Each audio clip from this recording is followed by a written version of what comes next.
This time, the "this is raw" comments are allowed.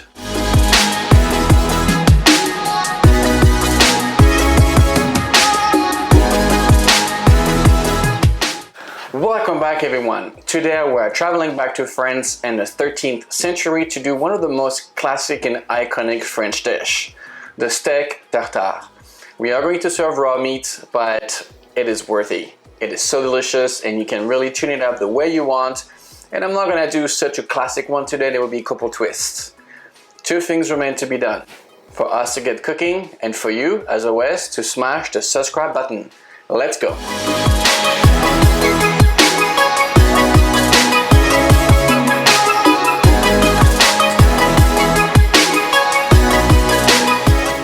Alright, so we're going to start with the crouton, crostini, whatever, bread, toast, whatever you want to call it. We're going to take some fresh baguette, which I'm going to slice, put into a tray, and I'm going to season it with salt and pepper, and I'm going to add a bit of olive oil. I will then place it in the oven at 375 for 7 minutes. After 7 minutes, I'm going to turn them around so we get the crisp on both sides, and we're going to cook them for another 7 minutes. And we are ready with our garnish. Obviously, we're going to give it a nice try to make sure chef approved, which it is. Next, the meat. Very important. You want something of a high quality because we're serving it raw. I'm using a tenderloin because it's a lean muscle and it's very soft. Anything harder will be obviously pretty unpleasant in your mouth.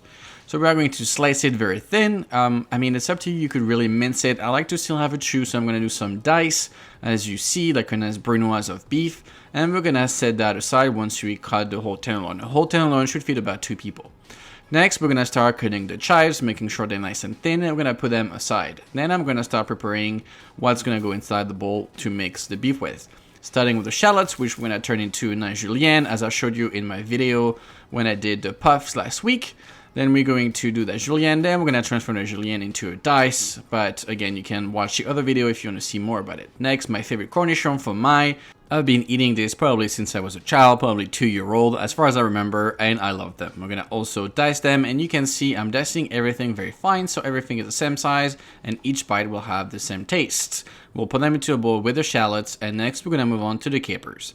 We are simply going to chop them very finely, almost they're going to become like a mush, which is absolutely fine. You can also use actual caper berries if you prefer, but you obviously can mix them with it.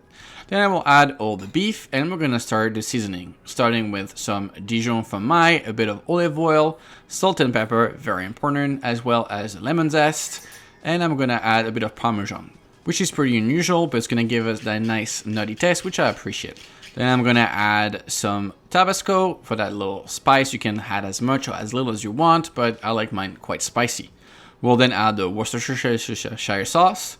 Again, as little as much as you want. We're going to give that a good mix, but don't mix it too much because the last thing we want is to overwork the meat. Okay. Next, we are going to give it a try, make sure the seasoning is exactly what we want, and let me tell you it was. So on to the plating. I'm going to put it into a mold. I'm going to put about 3 large tablespoons. I will then garnish with a chive up top to cover the meat. We'll then place an egg yolk raw. Then we'll also add some creaminess. Obviously, you don't have to if you don't like this. It's a texture thing, I understand. We're going to season the yolk with some pepper and some fleur de sel. And simply, we are going to add a bit of truffle because I felt fancy and I had one. So may as well use it before it goes bad. Now we are ready to enjoy, so one last thing to tell you is Bon Appétit.